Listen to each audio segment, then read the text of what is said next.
Selamat sejahtera kepada para penonton. Pada hari ini, kami akan membentangkan informasi tentang tema 15, iaitu angin perubahan membadai. Dalam tema ini, kami akan membincangkan tentang 1. Teknologi berkaitan alam sekitar. 2. Teknologi 5G. 3. Futurist. 4. Kegunaan teknologi dalam kehidupan harian. 5. Kegunaan teknologi dalam pelbagai sektor. Sebelum masuk ke dalam tema ini, apakah definisi angin perubahan membadai? Pada pendapat kami, tema ini bermaksud perkembangan sains dan teknologi yang semakin meningkat mengikut peredaran zaman. Perkembangan sains dan teknologi merujuk kepada perubahan dalam penghasilan alat-alat yang memudahkan kehidupan manusia. Sains dan teknologi yang berkembang ini mempunyai pengaruh yang besar dan mampu mempengaruhi kehidupan masyarakat.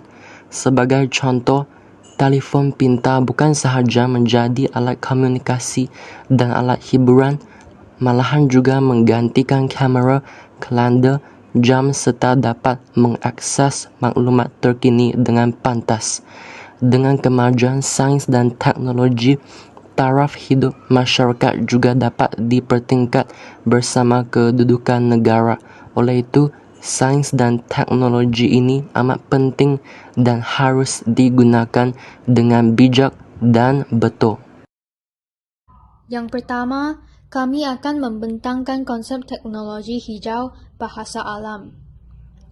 Terdapat banyak hasil yang boleh kita gunakan dalam penciptaan alatan. Antaranya, tumbuh-tumbuhan membekalkan kayu untuk penciptaan buku, meja, dan kabinet. Kapas yang digunakan untuk penghasilan benang serta kain, dan getah yang merupakan bahan utama dalam pembuatan kasut getah, belon, dan tayar. Kita juga boleh memperolehi bahan daripada haiwan.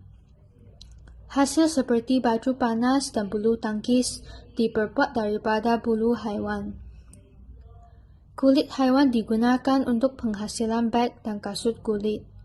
Sutera pula digunakan untuk menghasilkan kain sutera.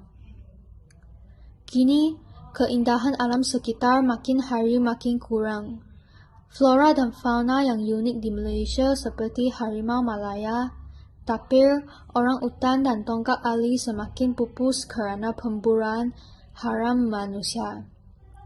Bukan itu sahaja, salji berlaku di kota Kinabalu baru-baru ini juga memberi mesej kepada manusia bahawa bumi kita telah sakit. Pencemaran yang menjejaskan keseimbangan ekosistem haruslah dielakkan.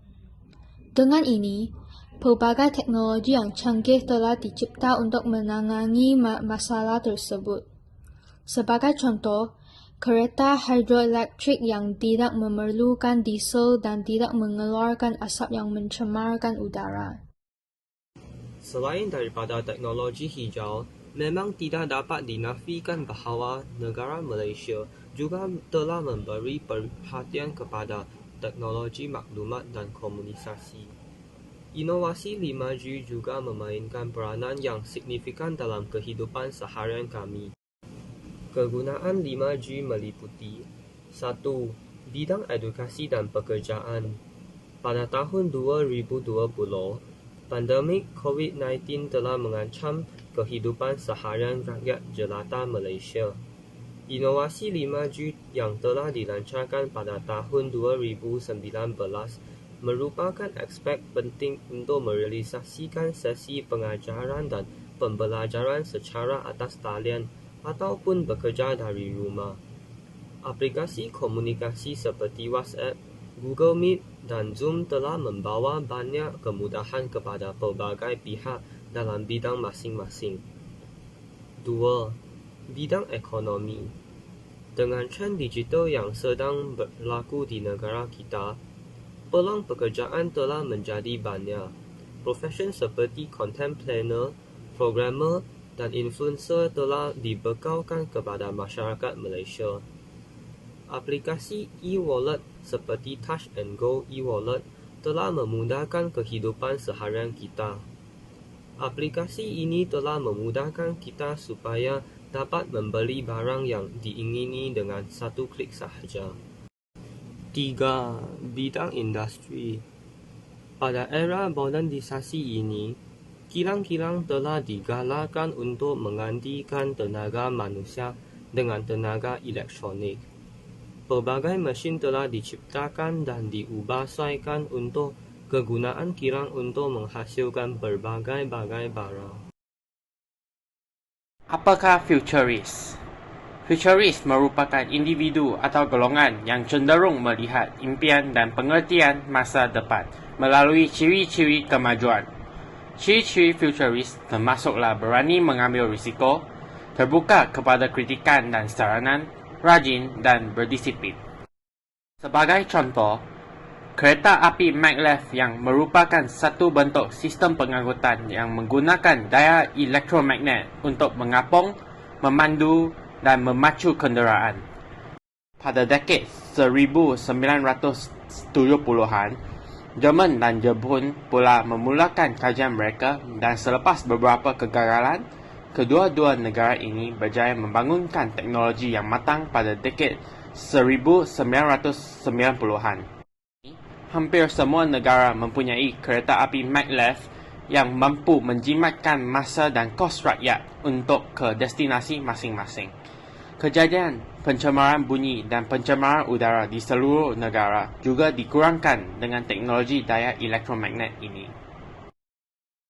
Seterusnya, kita haruslah mengetahui bahawa setiap teknologi mempunyai harga dan kegunaan diri yang mampu memudahkan kehidupan masyarakat. Contohnya, pemacu kilat digunakan untuk menyimpan dan mengangkut data. Pemacu kilat juga berfungsi sebagai pembawa aplikasi, pemain radio dan juga media rakaman muzik. Terdapat juga pencetak 3 dimensi. Pencetak ini digunakan dalam beberapa sektor. Dalam sektor makanan, pencetak ini mencetakkan 3D untuk makanan sedang dibangunkan dengan memerah makanan lapisan demi lapisan menjadi objek 3 dimensi. Dalam sektor fashion, mereka fashion bereksperimen dengan kasut dan pakaian dicetak secara 3D.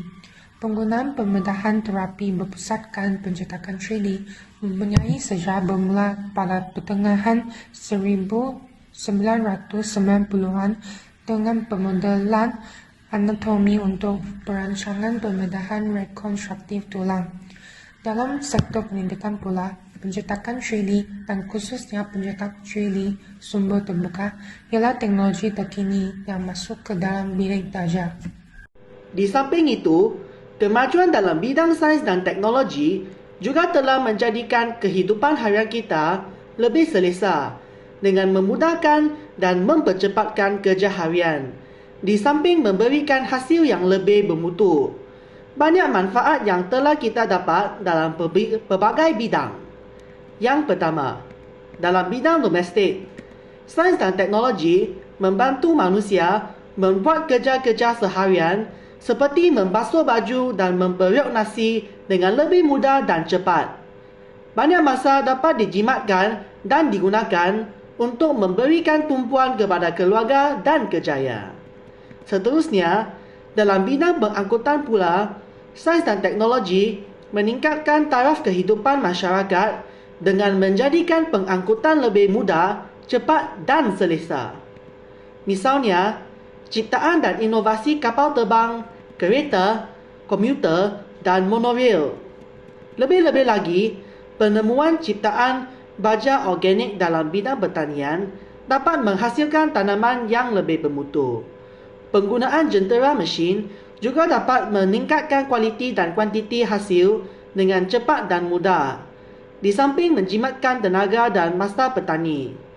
Sementara itu, dalam bidang komunikasi, manusia dapat berkomunikasi dua hala dengan lebih cepat dan pantas melalui penggunaan telefon, telefon bimbit, mesin faksimili dan komputer. Komunikasi secara global turut boleh dilakukan melalui penggunaan satelit, email dan internet. Akhir sekali, penciptaan pelbagai kaedah dan peralatan canggih dalam bidang perubatan dapat mengesan dan menyembuhkan pelbagai penyakit berbahaya. Tahap kesihatan manusia pula dapat ditentukan secara umum melalui stetoskop, termometer dan mesin pengukur tekanan darah iaitu tensimeter. Selain daripada penggunaan sains dan teknologi dalam kehidupan harian, ciptaan biodiesel juga telah membuat penyumbangan yang besar kepada golongan manusia. Apakah biodiesel? Biodiesel ialah sejenis bahan api diesel yang berasal daripada tumbuhan atau haiwan dan terdiri daripada ester asid lemak rantai panjang. Biodiesel biasanya dibuat oleh lipid yang bertindak balas secara kimia seperti lemak haiwan, minyak kacang soya atau beberapa minyak sayuran lain dengan alkohol untuk menghasilkan ester metil, etil atau propil melalui proses transesterifikasi. Biodiesel ini telah digunakan dalam pelbagai bidang. Sebagai contohnya, kereta api biodiesel yang pertama di United Kingdom dengan menggunakan 80% petrodiesel dan 20% biodiesel. Di samping itu, biodiesel juga boleh digunakan sebagai bahan api pemanasan dalam dandang domestik dan komersial. Pada waktu yang sama, penerbangan ujian telah dilakukan oleh pesawat jet check yang kuasanya dibekaukan sepenuhnya oleh biodiesel. Terima kasih kepada para penonton sekalian kerana sudi mengambil masa menonton video yang telah dihasilkan oleh kami.